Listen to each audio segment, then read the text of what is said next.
down there. Overlays, using the polarized image overlay technique, show these exact replications of the pistils of the reticularis flowers.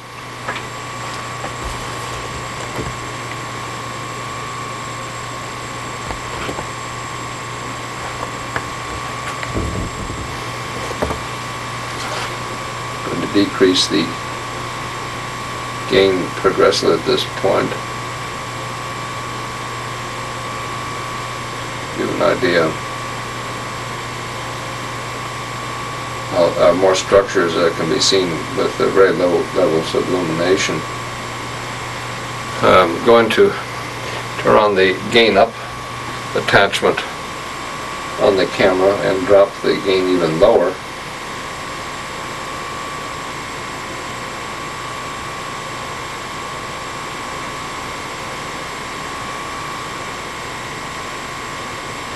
Of course, some detail is lost. We do this. This is a picture with how a jumpy sort of appearance here. So I turn the gain up off here.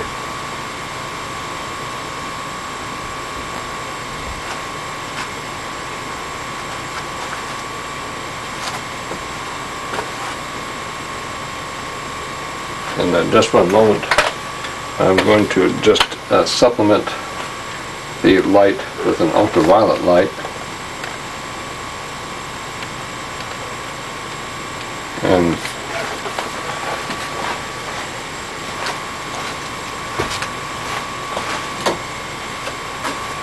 now I've turned off the fluorescent lights and I'm using only the ultraviolet light for illumination here. I'm simply varying the exposure of the ultraviolet light here to see if this will help bring out the details better here, since the short wave of the ultraviolet sometimes will help improve the details that can be appreciated.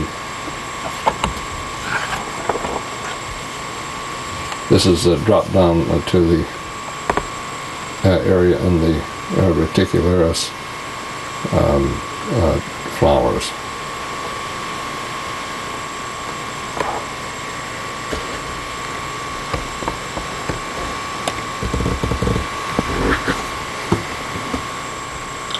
See them going back up to the crown of thorns at this point.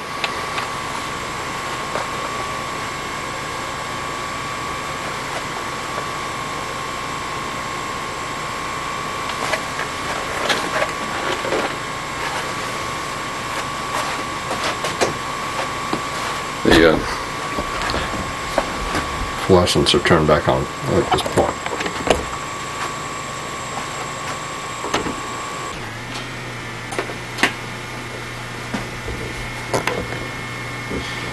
We are now going to look at some of the additional objects that we have found on the shroud.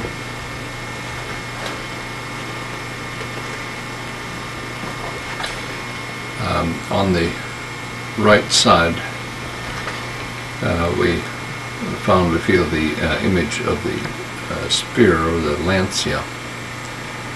There's a plastic overlay covering the photograph at this point, and we have diagrammed the end of the lance that is seen actually better on the back side, although part of the image can be picked up on the front side.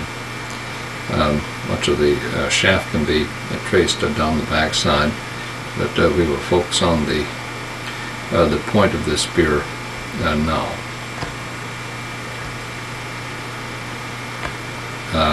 The tip of the spear gets lost in the water stain that we see right at this point, so that we will focus on this, and then in just a moment we'll take the plastic overlay off.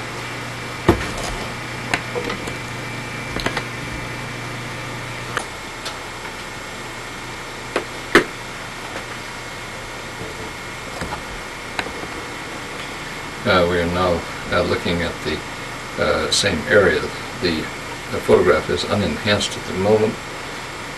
What we will do first is to decrease the brightness of the image at this point.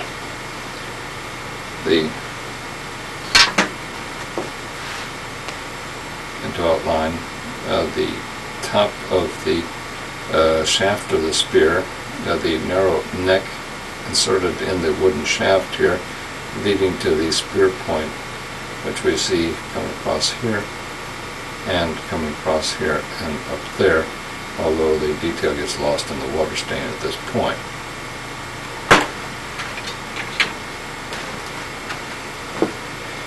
We will now add edge enhancement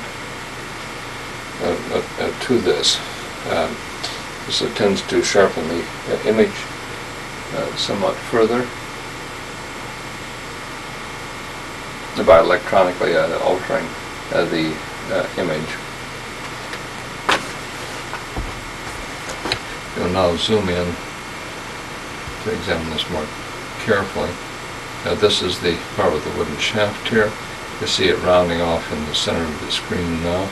Then the narrow neck that will be coming off, which then spreads off into the broad base of the point of the lance.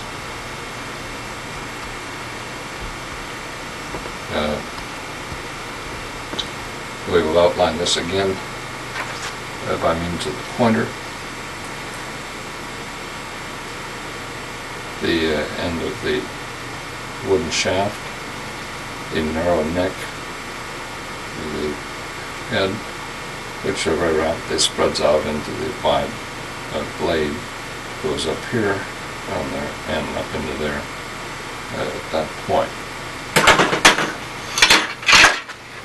We will now turn the edge enhancement off, and then we will change the gain back up to the normal image at this point. You see it is much more difficult to see without the alterations that take place in it. That we will drop the gain even further, and it can be seen that in very low levels of illumination the objects can actually be more plainly seen.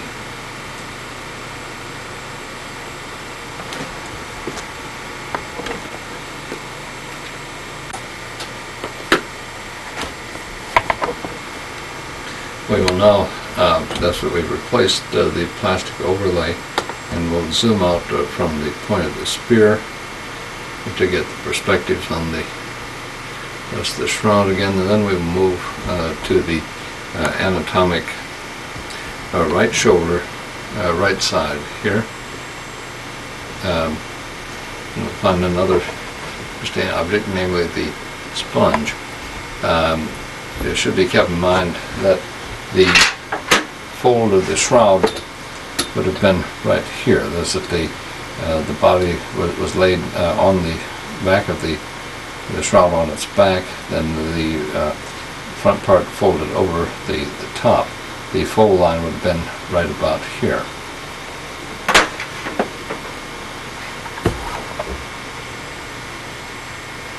Yeah, we are now looking at the margin on the right anatomical side, and we'll zoom in on this area right here. We can see the overlay at this point in the area of the sponge.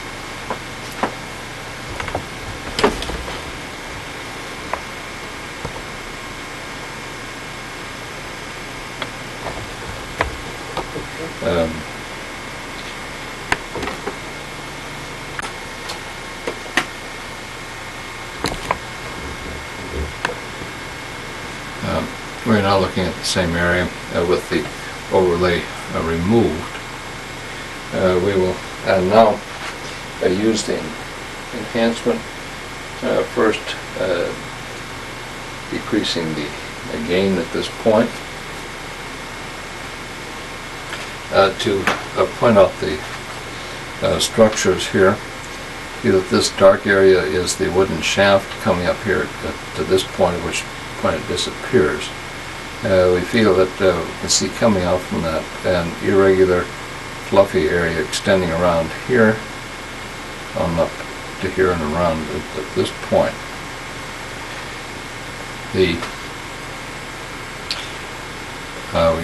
spotted also an interesting little appears to be a long of some sort extending around at this point. We suspect that this area right here probably represents a wine stain on the shroud itself. It would have been coming out of the sponge which was laying on it here. We will now add the edge enhancement.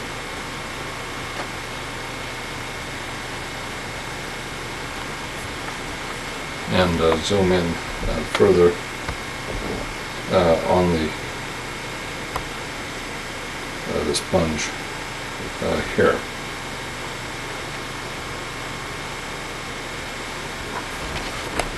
Feel the dark area in the linear area extending across the field at this point represents the stick that the sponge was put on. The dark borders here with the pock marks in it seem to be fairly typical of wooden shafts.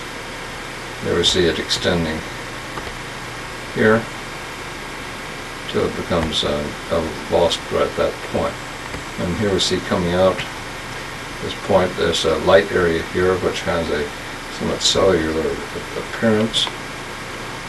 We will zoom in on that.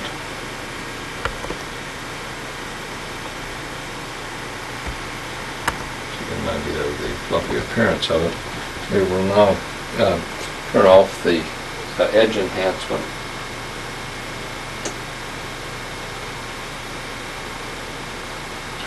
And we will increase the illumination here and decrease it again so the details can be more easily appreciated.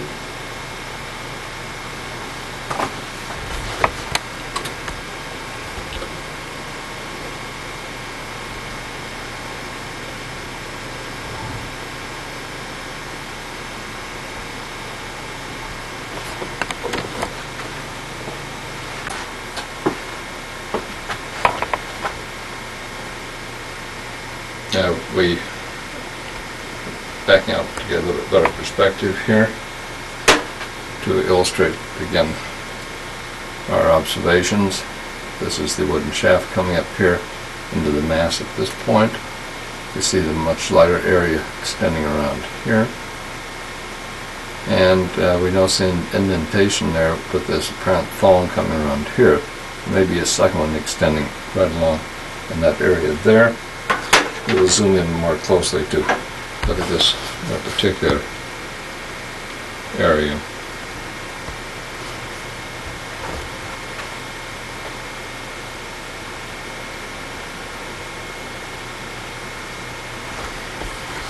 There you see, there's a water stain here. However, we feel this, that there is a small area of the sponge which extends outside the water stain here. Then there's an indentation at that point in the center with the thong coming around, which we see extending up to the other side of where the sponge would be. Then there seems to be a second line that's less dark, possibly a third one to the right of that. Here we see again the cellular type structure of this object, which makes us believe that this is indeed a sea sponge.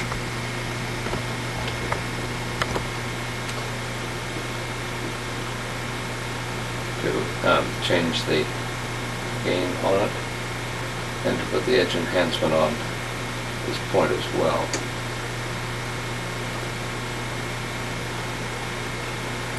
So we feel that we have photographic evidence for the sponge being here. Interestingly, we see a part of the sponge image on the other, what would have been the other side of the shroud. That's it here at this point.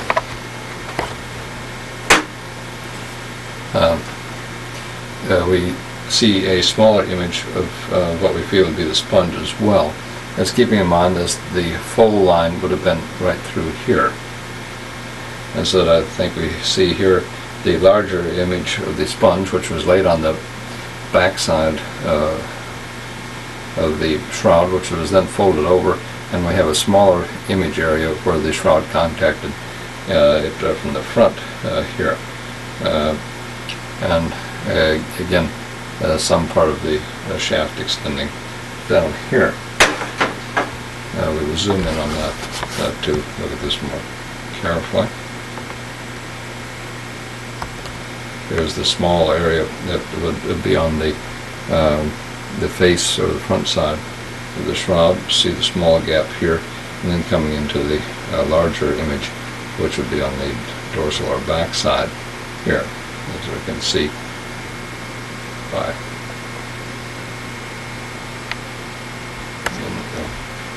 expanding here, how we can see the front and back. We notice that there is almost a semi-three-dimensional quality to the sponge. Here, those are focusing in this way.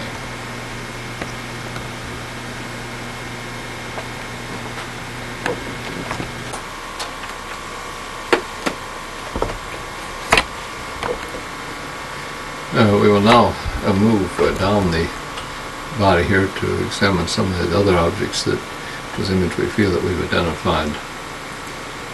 And we'll go down to the foot and observe here just the lateral to the right anatomic leg. Here, an interesting object is that there's a plastic overlay now. We feel that this is the outline of the hammer. We will show some other features here, one after another. We'll focus in, looking closely at the outline. And they pick up the shaft virtually from the bottom of the shroud up, coming up to the head, and the shaft possibly extends up beyond it. We will now remove the overlay.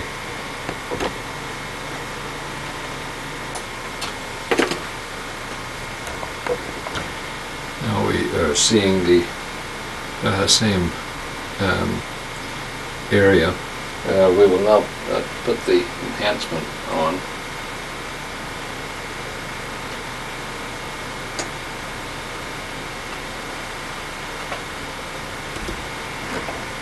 And zoom in here somewhat more closely as soon as we've outlined the the handle coming up here. Here's the head of the hammer right there, extending back into there. It enters the scorch area and not completely clear as to the what the posterior configuration of it is. But we'll zoom in more closely on the head here. So the head is now largely filling the field of the camera.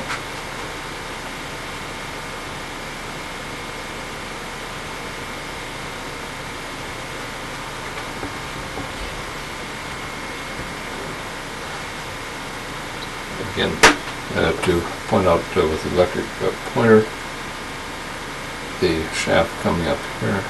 Here's the head at this point.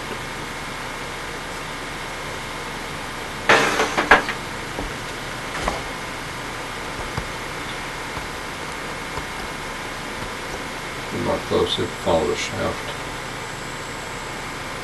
up here. point where it joins the head, which you'll see extending somewhere back in to there.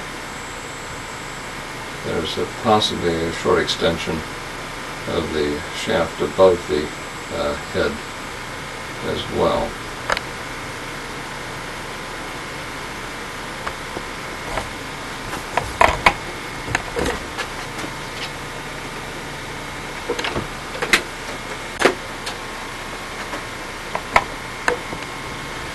Replacing the plastic overlay, we will back off for perspective and then move down to another related and interesting object on the anatomic left side by the lower leg. And here we see in the plastic overlay the outline of a large pair of tongs. We'll zoom in on that, showing the head of the tongs and then the handles extending down virtually to the side strip. We will back off at this point.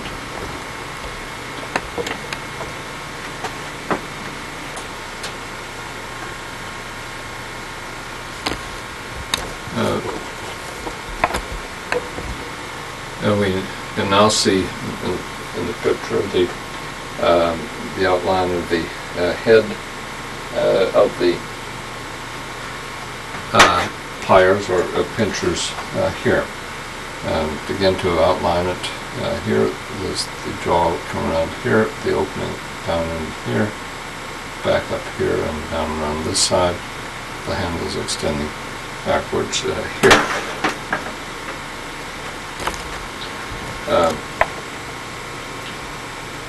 We will zoom in more closely on the head.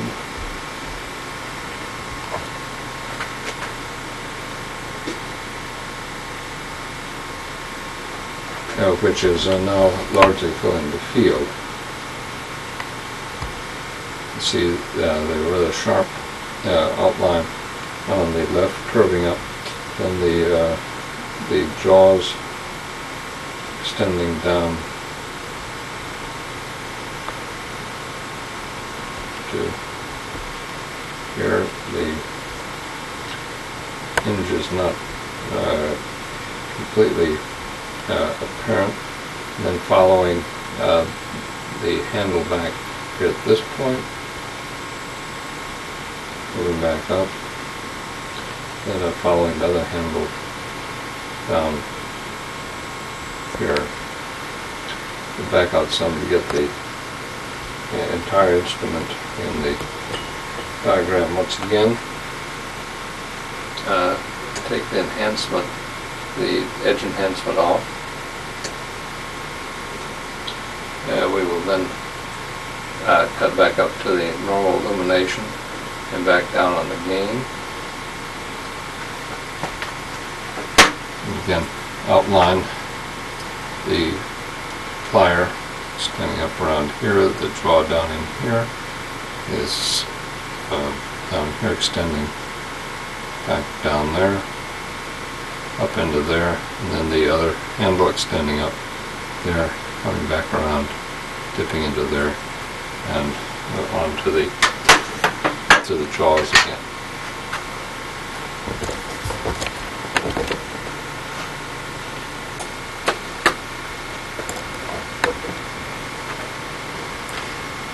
Close by the tongs are two other objects. We're tracing the two handles or wooden shafts, again from close to the bottom of the shroud. The tongs are laying on top of them, but they're coming up here. We feel the outline images of two scourges. We will look at these more closely in just a moment.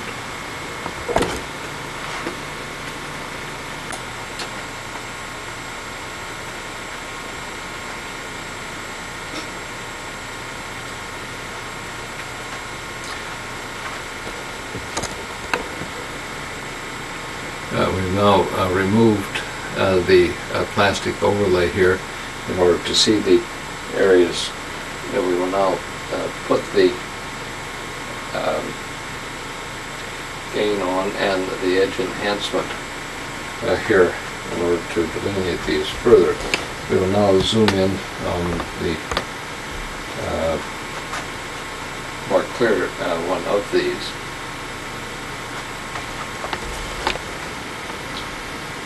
We feel that we can trace the handle from here, going up behind the head here into this round object here. And we see coming from that three linear structures coming down here, which we feel are the three scraps which this type of flagrum or scourge ordinarily had. You can see the top part of the shaft here with some type of device on it for tying the thongs on, and you can see the thongs extending down here. We feel that we can see on the thongs round objects here, which are some type of object or ball on this, frequently sheet bones or metal balls were used on this in order to make the scourging more painful and destructive. I feel that there is another a parallel scourge. See the shaft here, trace it up here past the other one, which apparently lie on top of it. We feel that this is the head of the scourge, which looks quite similar to the other one at that point right there. And emerging from that again are three thongs that we see extending down here.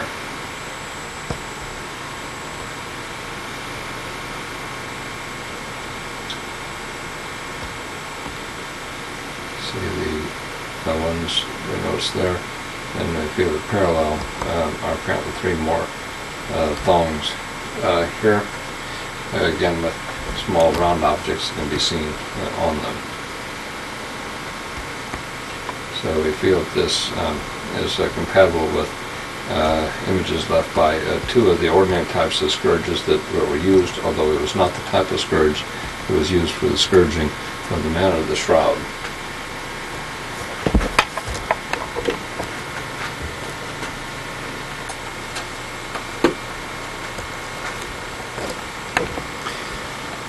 Moving from the scourges and the tongs, we go across to the other side of the body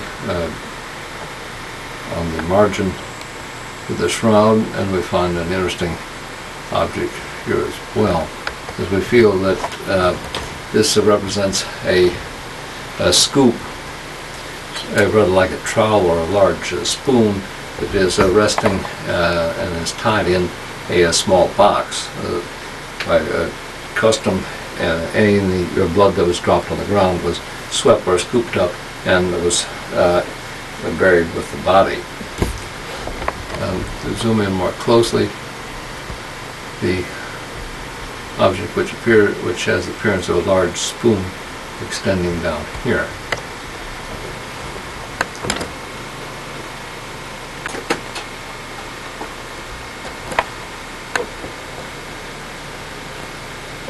We've now removed the plastic overlay, and I can see the oval outline of the scoop or the trowel here, and to see the square area here, which we feel is the small box that it is in. We do notice extending across here are linear areas right here, which I feel represent probably a strip of cloth which is used to tie the scoop into the small box. we will zoom in on this, see if we can get some additional detail. Here, we feel that this is the outline here, the cloth across here. I suspect that we are seeing a small area of knot right at that point. Back out so we can get the perspective of the spoon butter, and then follow the handle down here where it is rounded off at that point.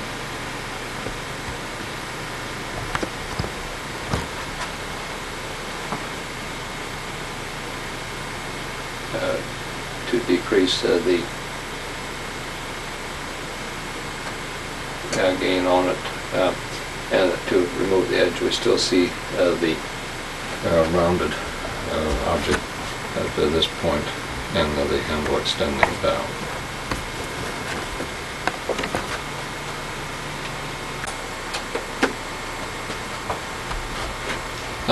Closer by the scoop is we feel the outline of one of the sandals, which we see here with the plastic overlay back in place. You can see it extending up here. We'll zoom in more closely and showing what we feel to be the posterior straps here, sandal extending up here, and the interior straps are visible as well.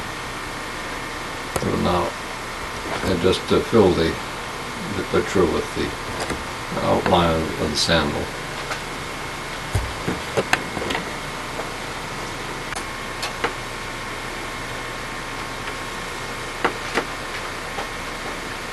We've now removed the overlay as well as doing this under ordinary light. We will now add increase the density by decreasing the gain at this point, and then we will add the edge enhancement here as well, and using the light pointer to outline the sandal. This is the front part, the toe area here extending around here. I'll add a strap extending across here to a knot at that point. The outline of the sandal coming down here, round up here, and the sharpness of the image is lost here, probably because of some staining at that point. And we feel that here are the images of the straps, the posterior straps across, and it's coming up here. We will zoom in to examine this more closely. Here's the anterior portion. In the toe area, we can see the strap come across here to a knot in the center, which may have got across the foot, possibly between the toes. One almost gets the impression of indentation of toes at this point. We follow the margin of the sandal down. Here's in the center of the picture, and here we feel that there are the images of the straps posteriorly here in the center, with the bottom of it down lower.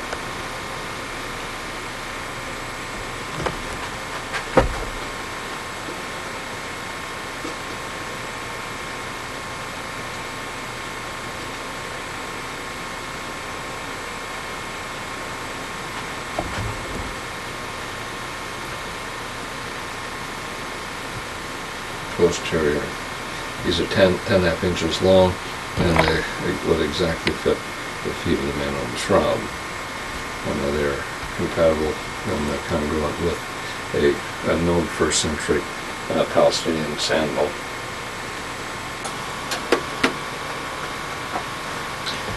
We feel that we've identified another extremely important object here, this to get perspective. Moving down by the anatomic left leg here, we feel that we have identified the outline and some of the configurations on the titular or the patulus. We feel that it is in this area here, vertical line extending here, down here, although the lower part cannot be clearly discerned because the scourges and the tongs have been laid on top of it. We feel that there are some letters that are discernible on this, and the clearest one is in the Greek right at this point. We feel that we have clearly identified some of these letters here. The principal ones are right at this point that have the overlay over them.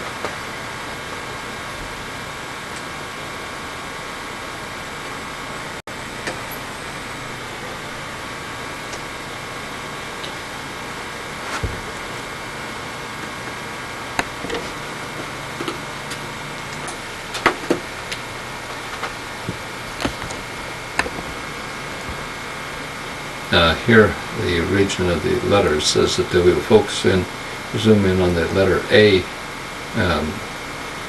here, which is in the center of the field.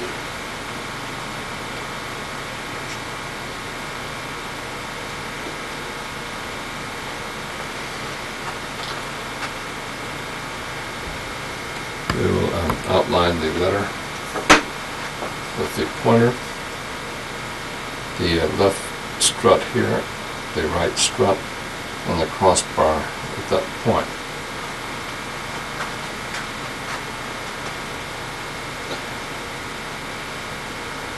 Varying the gain allows one to discern the letter somewhat more clearly.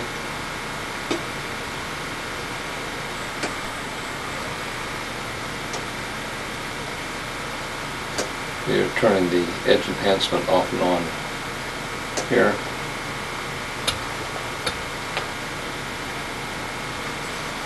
I feel there's another letter very close by, which is a Greek E, which feels that point there, outlying there. There, the center part and the upper part up to that point.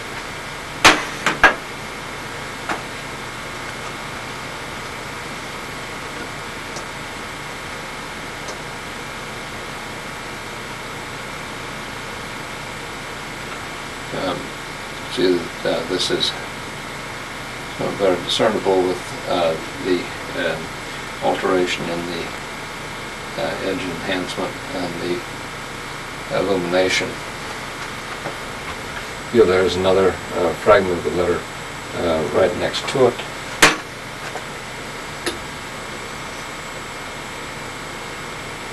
There's that point. Going back to the A here. Here there's a preceding Z in front of the A also.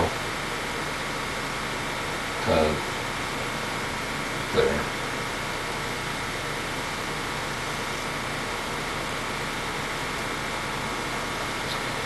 Here there's another Z apparent here down in the Latin inscription. Here, outline of this Z. These letters are congruent with the letters on the traditional fragment of the title, which is still preserved in Rome.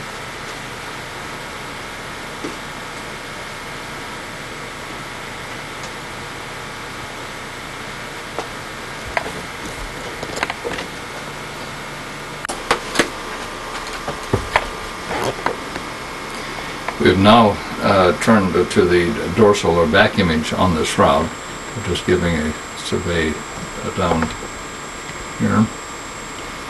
And we will look at two of the images of particular objects that we have identified here. Just get the perspective. First we will look at one of the small brushed brooms here. There is a plastic overlay over this now showing the area of the broom.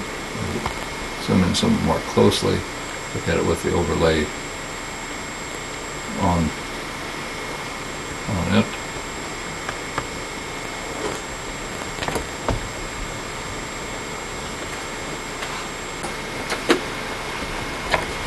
The overlay has now been removed from it, and so we can see the same area. We will zoom in now so that we can see the handle of it, the broader sticks, and then the fine little twigs toward the end. We will now shift on the edge enhancement in order to see the structure of the twigs, and we will now shift on the chroma enhancement and to darken it in order to show the structure better, to get the overall view of it here, and then to focus in, going from the handle, which appears to be wrapped in perhaps a piece of cloth. There's a clear area. We've outlined the margins of the handle right here, extending down there up to there, and it's cut off there with the larger twigs coming out right at that point. Moving up then,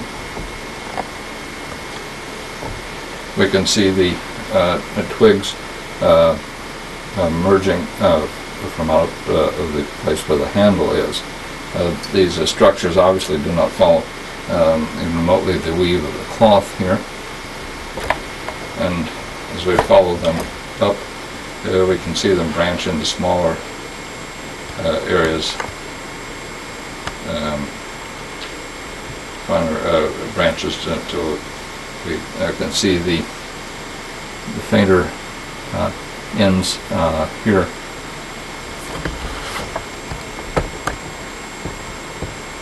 And the bushy type of endings. There we can see the outline of the fainter small brushes here.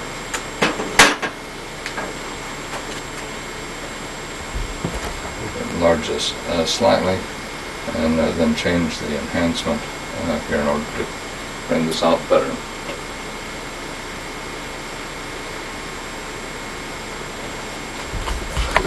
Follow up again, the handle, larger twigs, branching down to the fine twigs at the end.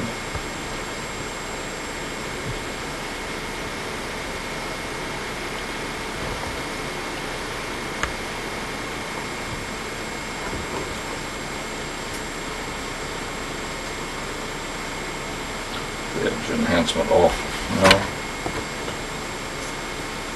and increasing the illumination some.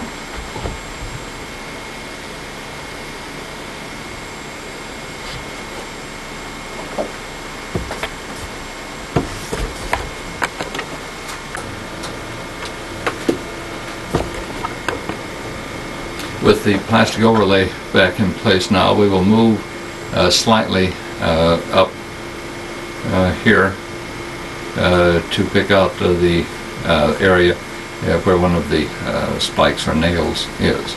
Plastic overlay is now on this. There actually are, the spike itself is about 6.5 inches long. There are the images of two shorter nails at this point, about 2 inches in length.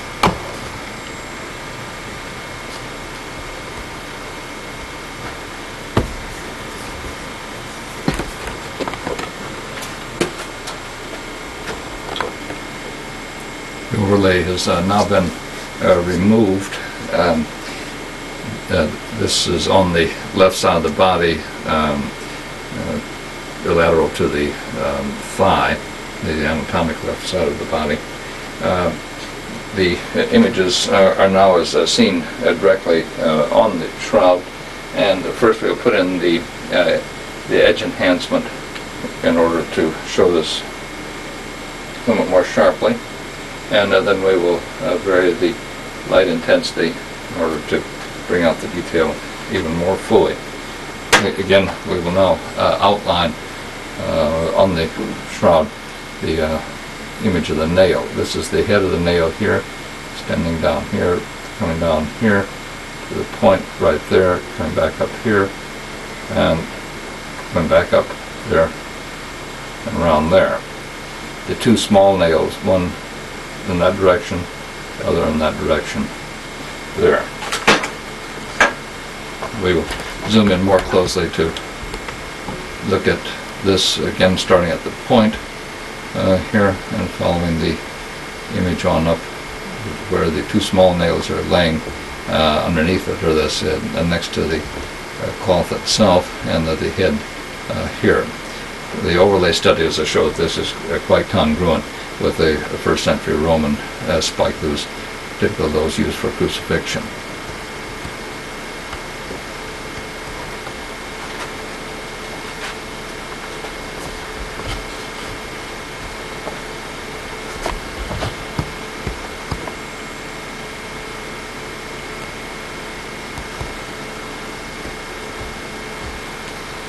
Now take the image enhancement off, return it to normal illumination.